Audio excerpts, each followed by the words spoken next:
I'm always curious in terms of where the accountability lies in terms of how do you actually do diligence on that and follow the compliance around it? So the accountability lies on the buyer, the U.S. company, and they will be accountable if they buy an entity and come to find out there was bribes and kickbacks occurring and that gave that company advantage. You look for things like consulting agreements internationally. So there's a consultant. You look for like third-party service providers to make sure that XYZ company is actually providing a service to the company, and it's not just a shell company that they're sending payments to. It's hard to pick up. You also ask, talk to other people, talk to the employees, get to know the employees. That's about all you can do. But you look for little discrepancies here and there. Are you doing that all in house or are you working with third parties on that? Internationally, we mostly work with we get third parties involved. And they are pretty familiar with the approach to due diligence for FCPA. We make it very clear that is not tolerated, that there's no bribes, no kickbacks, not tolerated.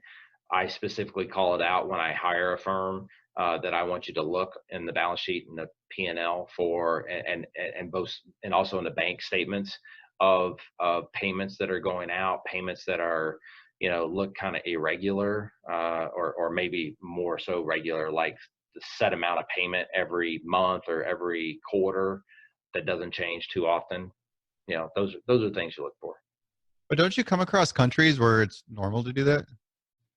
It can be normal all day long, but as a U.S. owned company, you're not allowed to do that. You're not allowed to do bribes. You're not allowed to do business with countries that, again, Venezuela, Iran, some of those. I forget what we call the countries, but you cannot have any business with those countries at all.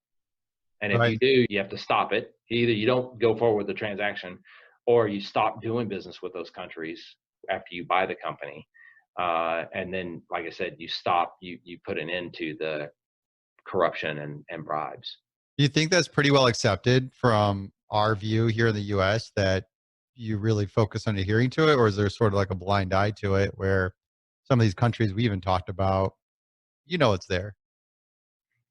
No, I think they're pretty serious. I mean, I wouldn't think that there's a blind eye to it. I mean, I would think that if people found out that would be grounds for immediate termination. But that is the one thing where the government's been very clear that they are unwilling to waver on, as the liability related to violating the Foreign Corrupt Practices Act and then violating doing business with those foreign countries. Got it. And then too, you're working on a pretty significant scale where there's a lot of eyeballs looking at what you're doing. I mean,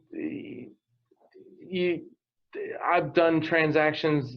I've done $1 billion transaction over internationally, and I've done a $5 million transaction. So it runs the gamut. There may be a lot of eyeballs, and there may not be a lot of eyeballs.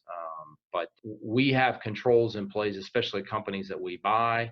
When we integrate the financial accounting and that, bank accounts and things of that nature, we have the appropriate controls where we at least think that we don't have any issues with violating FCPA or doing business with these other countries.